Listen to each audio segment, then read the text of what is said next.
그 다음에 뭐 최후로는 부터는 초소가 이제 속에서 완성이 되면 당연히 이 장막을 벗을 때는 신령체로 영의 몸으로 영광 중에 나타나는 거니까. 그런데 이게 예수님은 영이 거듭날 필요가 없는 분이었었어요. 예수님은 성령으로 잉태 자체를 성령으로 잉태했으니까. 예. 그래서 예수님은 영이 거듭날 필요가 없는 분이었음에도 그분이 인자로 오셨기 때문에 많은 고난을 통해서 온전케 되는 과정을 30년을 겪었다는 거잖아요. 그리고 나서 3년 반을 쓰임을 받은 거예요. 그러니까 세상 교계 이제 그 목사들 양성하는 신학교 그걸 자꾸 주장하고 무슨 신학도로 본 거 그거 자랑하고 그러면 난 그냥 웃고, 아니, 하나님의 사람을 하나님의 그 일꾼을 하나님의 동역자를 만드는데 그게 불과 몇 년에 해결되는 것 같으면야 하나님 나라가 벌써 이루어졌어야지. 그게 얼마나 우스꽝스러운 일이냐. 하나님의 사람 하나를 얻기 위해서 하나님은 잉태, 그다음에 출산, 그다음에 어떤 환경에서 어떻게 자라서 어떤 교육을 받고 인성은 어떻고 그 영성은 어떻고 이런 것들이 하나님의 손에 의해서 많은 과정에 의해서 만들어진 다음에 적어도 최소한 30세가 되어야 30년 동안 영적 나이를 말하는 거예요. 네. 영적 나이 30세는 되어야 제사장으로 왕으로 기름 부음을 받는 거다. 당신 신학 30년은 배워라고 하면 당신은 30년 동안 배울 게 뭐가 있는데 내가 이제 이런 얘기도 하고 이제 그러는데, 그러니까 이게 유대인들은 예수님이 오셔서 30세 때 기름 부음을 받고 성전에 들어가서 백성들을 가르쳤어요. 그러니까 네가 네 이름과 무슨 권세로 이런 일을 행하느냐고 따졌어요. 그런 사람들은 그들은 랍비 학교에 가서 이제 그들의 기준에 이제 5년이니까 5년을 수학을 한 거예요. 그 선배 랍비들에게 그 율법 교육을 받은 거죠.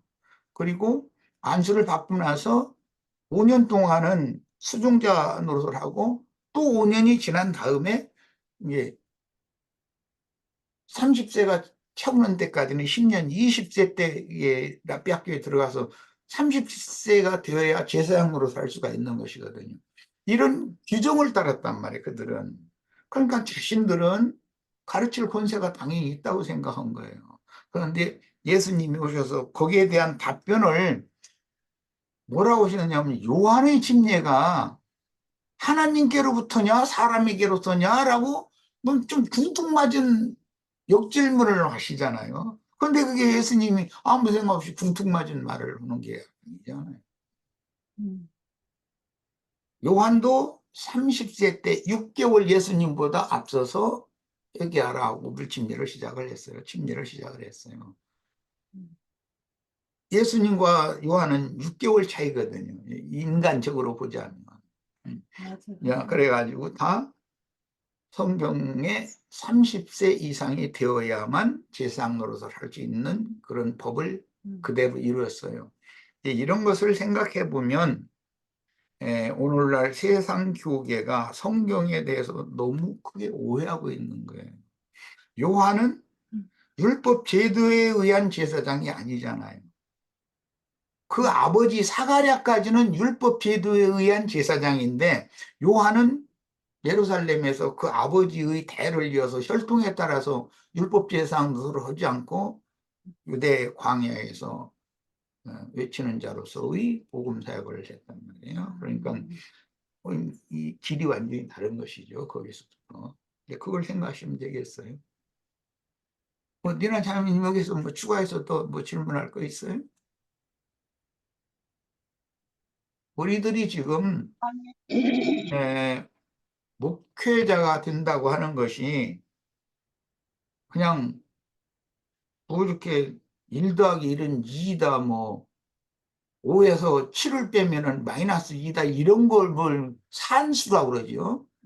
셈을 하는, 숫자를 셈하는. 근데 우리 이제 홍영재는, 예, 공대 출신이니까 뭐 이제, 기하학이나 뭐, 음, 또 이제 그런, 나는 배우지도 못한, 배워본 적도 없는 그런 그 수학 공부를 많이 했겠죠. 수리 공부를 많이 했겠죠.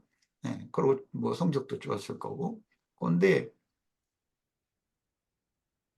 그런 세계가 있는 것을 유치원 어린 아이들한테 이제 나는 중등교육밖에 안 받았으니까 그 삼각함수나 무슨 피타고라스의 정리나 뭐 그런 이야기를 하면은 그런 게 어디가 있느냐고 이래버려. 그런 이야기는 못다치고 1 더하기 1은 2다라는 것만 아는 애한테 3에서 5를 빼면 답이 뭐냐? 이렇게 질문을 하면은 선생님 3에서 어떻게 5를 빼느냐고 이렇게 생각하지. 그 마이너스 2가 나온다라는 마이너스 개념을 그들은 없잖아요. 그렇다는 거예요. 이제 이런 것처럼 이 영의 세계라는 것이 무궁무진한데 사람이 하나님 앞에서 어떤 과정을 통해서 어떤 가문에 그 어떤 어머니, 아버지, 어떤 어머니를 통해서 그렇게 태어나서 또 그렇게 자라서 세상 교육도 그렇게 받아서 그 사이에 하나님의 말씀 교육을 하나님이 신이 어떻게 가르쳐서 그 사람을 하나님이 쓰시느냐에 따라. 그러니까 요한은 하나님에게로서 보냄받은 하나님의 사자인 것이지 여호와의 말씀이 광야에 있는 요한에게 임했다 이렇게 되어 있잖아요. 유대교 대제사장들이나 뭐 헤로드 왕이나 이런 사람한테 임한 것이 아니고. 예. 그러니까 그런 말이 그 성경에 나와도 그렇게 중요한 말씀이지만 오늘날 기독교 교회 사람들이 그 말씀이 예수님이 왜 그렇게 생뚱맞은 답변을 하셨을까? 네가 네 이름과 무슨 권세로 이 백성들을 가르치느냐?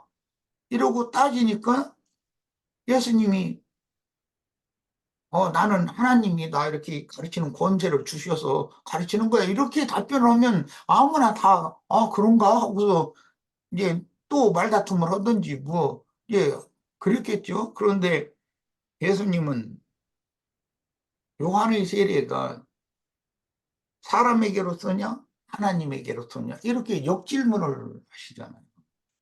그럼 요한은 잉태로부터 태어남으로부터 사가랴의 가정에 태어난 것부터 다 성경에 기록이 됐잖아요. 엘리자벳을 통해서 태어난 그런 과정. 그래서 그렇게 자라가지고 광야에서 30세가 됐을 때 사역을 시작을 했어요. 그것은 하나님이 하신 일이라는 거예요. 사람의 일이 아니고. 그래서 예수님도 나는 아버지께서 나를 보내셨고 내가 하는 일은 곧 아버지의 일을 내가 지금 하는 거다. 자꾸 이 얘기를 하는 거예요. 그러니까 유대인들이 예수님을 그 말 때문에 못마땅했던 거예요. 그래서 그 뭐라고 그러니 참남죄라고 그러죠. 해가지고 나사렛 이단자다 해가지고 그 나사렛 이단으로 몰아서게 죽인 거거든요. 이런 걸 이제 생각해 보면 우리가 많은 걸 생각해 볼 수가 있을 거예요. 그래서 뭐 신학했다고 자랑하고 그러면 나는 그냥 말아요. 그러니까 형제님 이제 결론을 내기 위해서 제 안에서 그러면 아까 영의 구원이라는 것이 이제 그런 과정이다 하고 저기를 말씀을 하셨고 또 저는 영의 구원이다 할 것 같으면은 영이 자란다 하는 그것이 내포돼 있는 그러한 어떤 것을 받는다 하고 저기를 했는데 그러면은 여전히 영이 자란다고 하는 그 말은 잘못된 표현입니 이라고 영이 자라는 예. 것이 아니라 음, 그의 생명이 자라는 거예요. 음, 그러니까 영만이 아니라 사실은 혼이 더 중점이다 이거예요. 혼이. 네, 그래서 그거를 확실하게 음, 결론을 좀 맺고 싶어서. 네. 네, 그래서 그 저기 빌립보서에 보면 굉장히 그 중요한 표현이 있는데 빌립보서 3장 1절인가 에베소서, 빌립보서. 내 안에서 더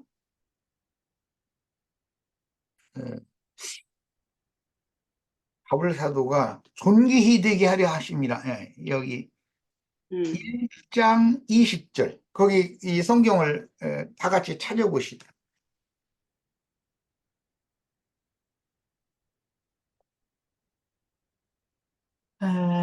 영문 성경.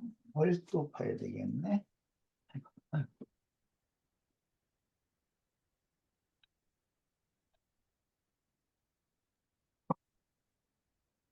빌립보서 1장 20절에 보면 나의 간절한 기대와 소망을 따라 아무 일에든지 부끄럽지 아니하고 오직 전과 같이 이제도 온전히 담대하여 살든지 죽든지 내 몸에서 그리스도가 존귀히 되게 하려 하니 이렇게 했어요. 우리 번역에는 이게 이제 의역을 한 거예요. 여기 존귀히라고 번역을 한 것은 이건 의역한 거예요. 뜻을 따라서 좀 우리말로 좀 쉽게 번역을 하느라고 이렇게 한 거고 빌립보서지. 내가 이제 이거는 영문을 우리 니나 자매가 질문했기 때문에 영문을 내가 읽어볼게요. 글자가 너무 작다 그런데 빌립보서 1장 20절이니까 18, 19, 20절.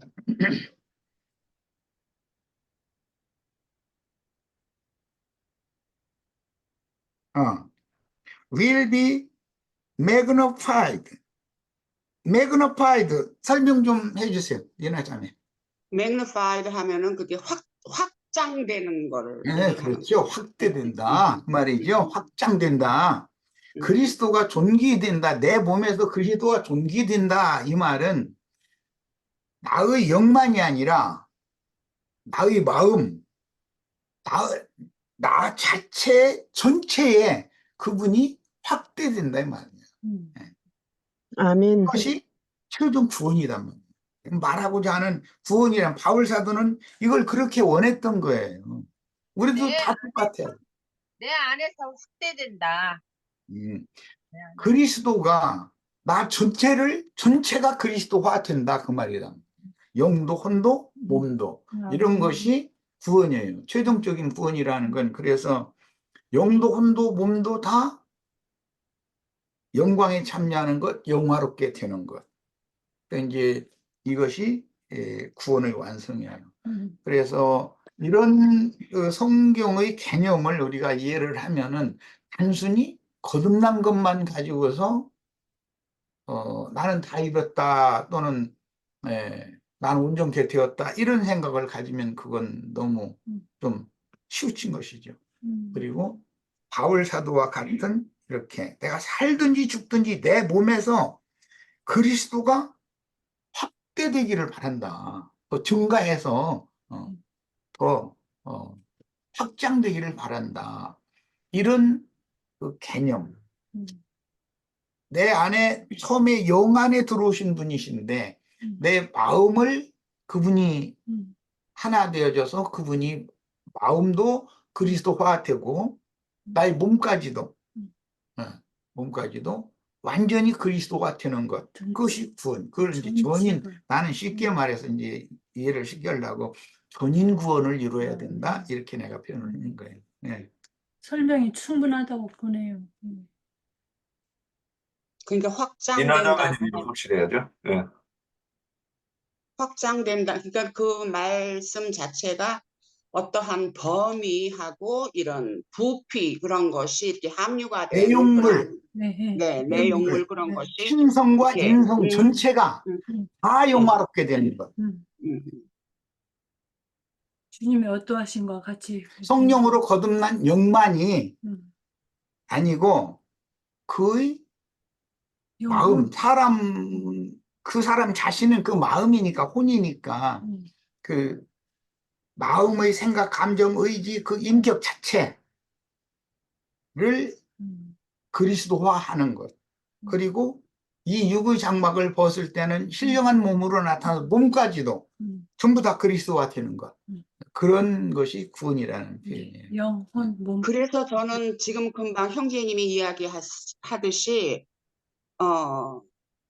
대속을 받는 거에 확신에 대한 것이 감정, 의지, 생각 그런 것이 다 변화를 받는 것이다. 나 자신이 그렇게 그리고 좀 정리를 인격과 그렇게 앞으로 신격으로. 하셨거든요. 나가는 것이지.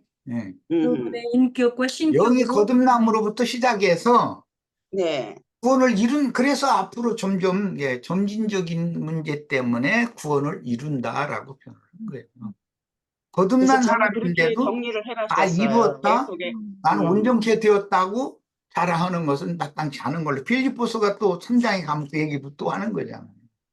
다 이뤘다 함도 아니요, 온전케 되었다 함도 아니라. 나는 다만 나에게 계시로 보여주신 표대를 향해서 앞만 보고 그냥 다만 달릴 뿐이다. 그런데 이제 여기에는 이제 변수가 또 있어요. 넘어지는 경우가 있어요. 신앙생활에 이미 믿은 사람이고 분명히 거듭난 사람이고 구원을 상당 부분 이룬 사람임에도 불구하고 무슨 연유로 넘어질 수가 있어요. 그러면 또 일어나서 앞만 보고 또 달려야 되는 거예요. 그것이 성경이 말하는 권면이에요. 이게 여기 내 몸에서 그리스도가 완전하게 확대될 때까지, 그래가지고 영광 중에 나타날 때까지 우리는 부단히 구원을 이루어야 되는 과제가 있는 거죠. 예, 제가 이제 시간도 됐는데 한번 성경 말씀 가지고 이 부분을 한번 좀 질문 드려보려고. 그 제사장이, 그러니까 이제 제사장이 제물을 하나님께 드려가지고 그 번제를 드릴 때, 그러니까 과정이 첫 번째는 11조나 첫 것으로서 이 선택되는 과정이 있을 것이고, 두 번째는 이제 그 제사장이 그걸 씻기고 잡는 과정이 있고, 그러니까 씻고 잡는 과정도 이 연속으로 보이고, 그 다음에 다른 것이 이제 불살라서 그 육신을 태워버리는 것인데, 여기서 보니까 이렇게 적용해도 되나? 그러니까 이 11조로 선택되는 것까지는 구속이고, 씻고 이 잡는 것까지는 영의 구원이고, 불사르는 것은 혼의 구원으로 보면 되는 건가? 왜 그러냐면 그 짐승의 고기를 불태우는 것은 이게 육신을 불태우는 거라고. 그러니까 이건 성령의 감동으로만이 될 수 있는 것 아닌가, 이제 이런 생각에서 이렇게 볼 수 있는가. 또 하나, 사도 바울이 그 다메섹도상에서 성령의 정오에 더 밝은 빛보다 더 밝은 빛이 비쳤다, 이 얘기가 이제 성령의 임하심인데, 그래서 그 사도 바울이 이제 그 비춤을 받았는데 자기는 그게 무슨 뜻인지를 몰라가지고 그게 소경이 되었다고 이렇게 이제 사도행전에 표현된 것 같고, 그래서 아나니아한테 안수받았다 하면 이제 자기가 받은 계시가 무엇인가 설명 듣고 나서 그 비늘이 떨어졌다는 이야기로 이렇게 보여요. 그래서 여기서 이제 혼의 구원이 시작됐는데, 아라비아 광야에 가서 또 묵상함으로 인해서 혼의 구원을 이뤄간 것 아닌가? 이제 이렇게 두 군데를 이렇게 보면서 이렇게 보면 되나? 이제 이런 생각을 좀 해봤습니다. 그래서 맞으면 되게 감사하고 틀리면 이게 좀 집어주시면. 이건 조금 그 윤영재는 좀 지나친 것 같고 좀 혼란한 면이 좀 있네. 내가 지금 들어보니까. 제사법을 레위기 때 내가 여러 번을 강론을 했는데 제물을 드리는 과정이 있어요. 속죄일 날 제물을 드리는 것과 그다음에 매일이나 또는 안식일이나 월삭이나 다른 절기 때, 속죄절이 아닌 다른 절기 때 또는 매년제 때 드리는 그 제사법이 달라요. 속죄일 제사라는 것은 이제 뭐 오늘은 이제 구태여 증거를 안 해도 하도 많이 들어서 기독교계의 목회자들도 설명을 아주 잘해요. 그러니까 그건 많이 들었으니까 그것은 단번에 구속받고 거듭나는 과정까지를 예표적으로 보여주는 것이 그 속죄일 제사예요. 속죄일 제사가 연락되어진 사람이나 속건제나 또는 안식일제나 매일 드리는 상번제나 안식일제나 그다음에 월삭제나 매년제라는 건 이제 속죄일 제사니까 그렇고 이렇게 매일 드린 제사, 안식일 제사, 월삭제, 다른 절기제라는 것은 속죄제가 연락되어진 사람이나 드릴 수 있어요. 기본적인 것은 속죄제가 연락이 돼야 돼요. 그냥 회개하고 하나님의 받으심에 대해서 용서를 받은 사실이 있어야 되는 거예요. 그 사람이 이제 신앙생활에 들어가는 거예요. 자, 그런데 이제 속죄 제사가 아닌 일상적인 제사의 경우 보편적인 얘기를 할게요. 쓰레기 신발 주머니 있는 데로 신발통으로 갔나? 어마 뭔 소리야? 자기의 죄얼이 생각이 나면 자기 힘에 맞는 뭐 대부분은 이제 비둘기 2마리, 뭐 방구새끼 2마리 뭐 가져간다 이러는데 2마리를 가지고 성전에 가요. 그럼 일상적인 제사를 자기를 위해서 해달라고 부탁을 하러 가는 거죠. 그런데 이제 힘이 있는 사람이면은 속죄가 목적이면 염소를, 번제가 목적이면 양을 가지고 가고 거기에 부수적인 모든 그 짐승 제사에는 소제가 당연히 곁들여지는 거예요. 자, 그런데 제물을 드리는 과정에서 맨 먼저 짐승을 끌고 가면, 힘에 맞는 짐승을 끌고 가면 제사장에게 짐승을 넘겨줄 때 제사장과 그 사람의 손을 뿔 사이에다 이렇게 올려놓고 제사장이 손을 포개서 기도를 해주는 거예요. 이 사람은 아무 지파 몇 대손 누군데 이런 사유로 이렇게 생활을 하다가 이런 죄를 하나님 앞에 졌습니다. 이것이 생각이 나서 이걸 사면, 즉 구속 용서받기 위하여 이 사람이 죽을 죄를 졌지만 이 짐승을 심판하시고 짐승을 죽이시고 이 사람은 용서해 주세요. 이렇게 기도를 하는 것이거든요. 그게 제사장의 보편적인 기도예요. 우리도 뭐 아까 박영재님이 기도를 어떻게 하느냐를 가지고 뭐 형제들이 이런저런 얘기를 했다고 그러는데 그 기도를 하는 거예요. 그건 아주 보편적인 기도예요. 자, 그렇게 하면 그거 보고 안수라고 그래요. 그 다음에는 그 성막 바닥에는 물 깃는 여인들이 물을 길어다 놓은 것이 있어서 그 물로 그건 이제 정결케 하는 물이라고 그러죠. 그 물로 그 제물을 목욕을 시키는 거예요. 전신 목욕을. 전신 목욕을 씻는 거예요. 이게 씻음이에요. 지금 하는 말을 순서대로 예수님이 제자들을 어떻게 어떻게 제자들을 거룩하게 해서 하나님의 것으로 드렸는지를 이렇게 적용을 하시기를 바래요. 그러면 우리들이 어떻게 하나님의 것으로 연락이 될 수 있는지를 적용할 수가 있겠죠, 이제. 지금 내가 3단계 말하는 거 이해가 되죠? 구약의 제사법을 내가 설명을 하면 그건 모형이니까 예수님이 오셔서 제자들을 아버지께 바치는 것을 상징하는 거잖아요. 제물을 하나님께 바치는 건 모형이니까 예수님이 대제사장이 오셔서 제자들을 아버지 것으로 지금 바치는 과정을 설명하는 거예요. 자, 씻은 다음에는 잡아요. 잡는 것은 피를 흘리는 거잖아요. 맥통을 따는 거니까 이제.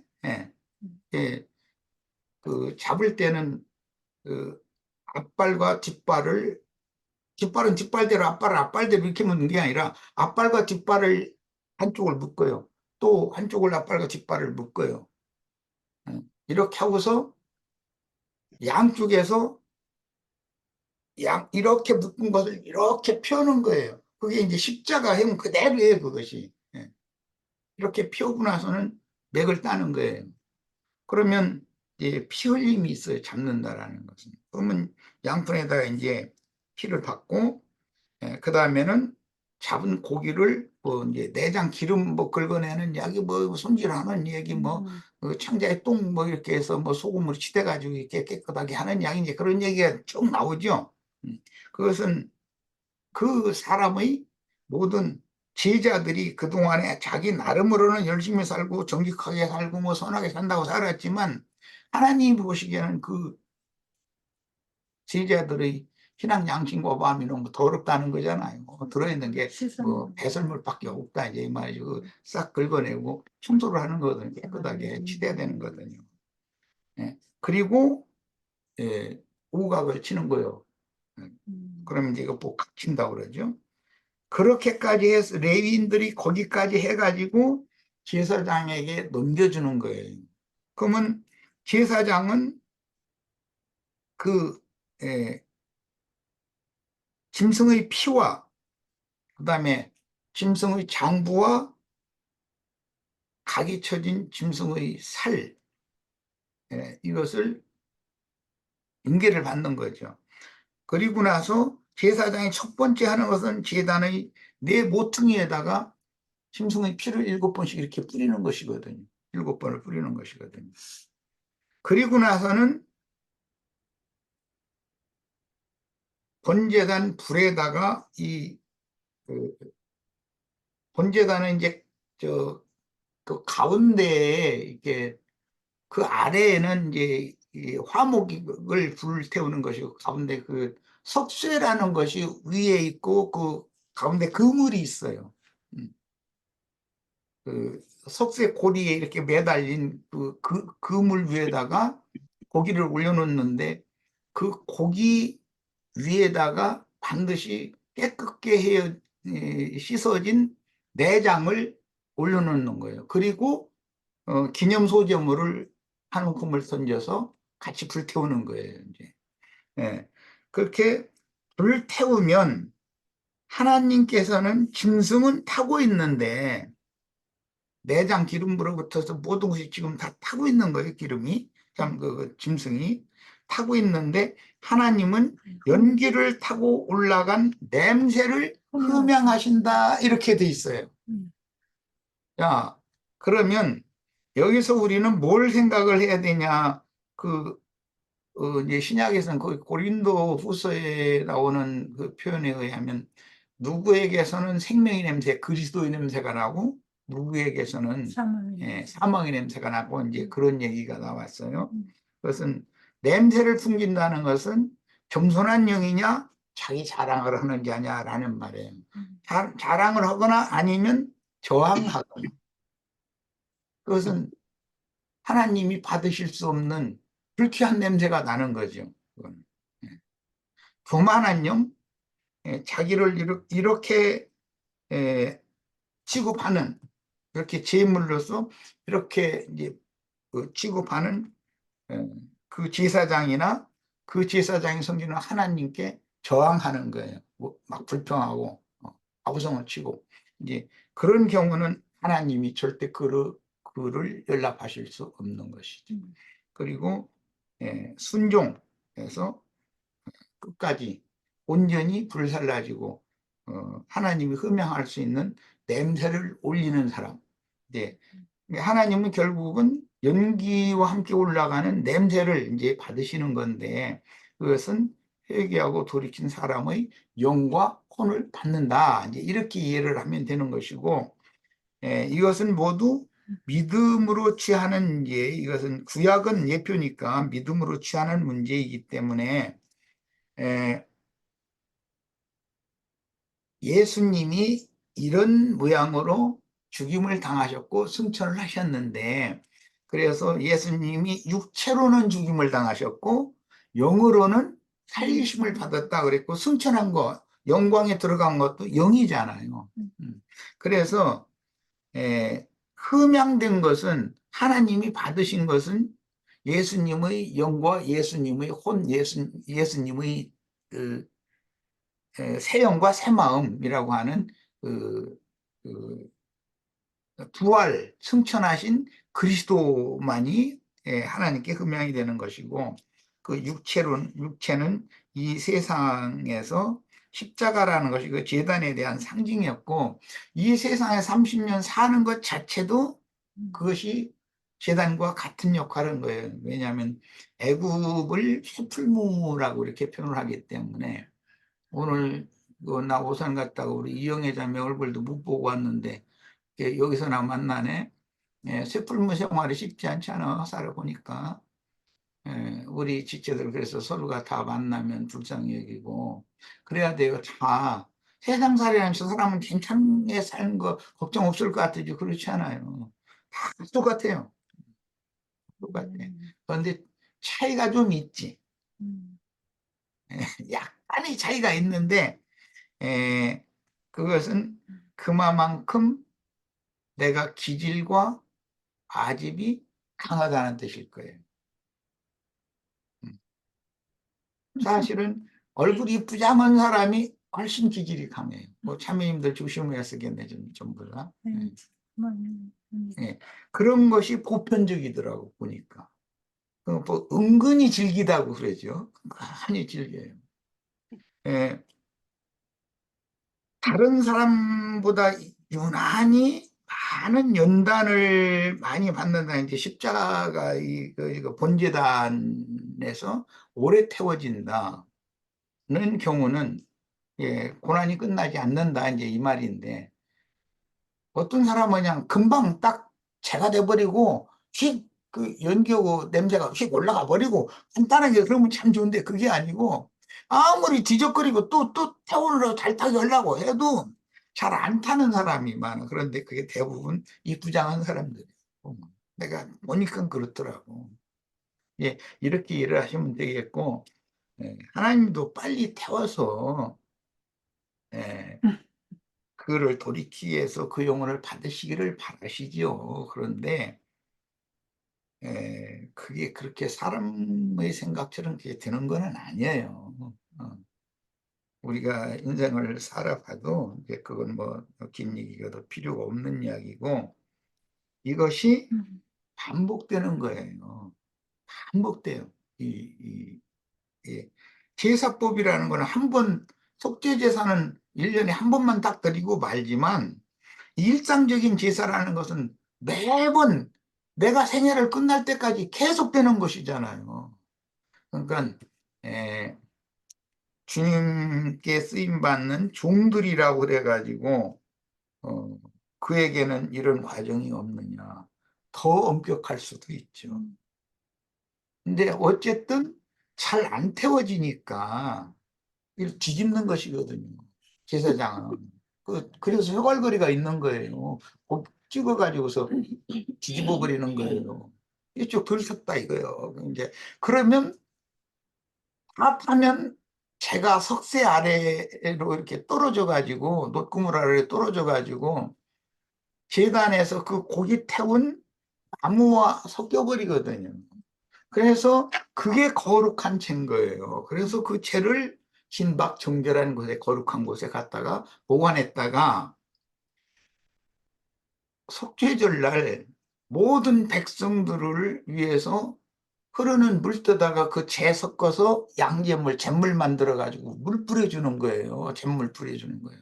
그게 구약의 제사법이었어요. 그러니까 이것을 이제 주님께서 지지아들을 그렇게 제물로 아버지께 받으시도록 드렸고, 이제 주의 성령께서 오늘 우리들을 이렇게 제사를 하는 중이에요. 그런데 이런 진리를 먼저 깨닫고 먼저 경험하고, 경험이 필요해. 이제 말씀도 알아야 되지만 말씀이 육신이 되는 게 필요하잖아요. 자기에게 응해야 되니까. 그래서 자기에게 응한 만큼 복음을 정확하게 깨닫고 잘 전할 수가 있는 거예요.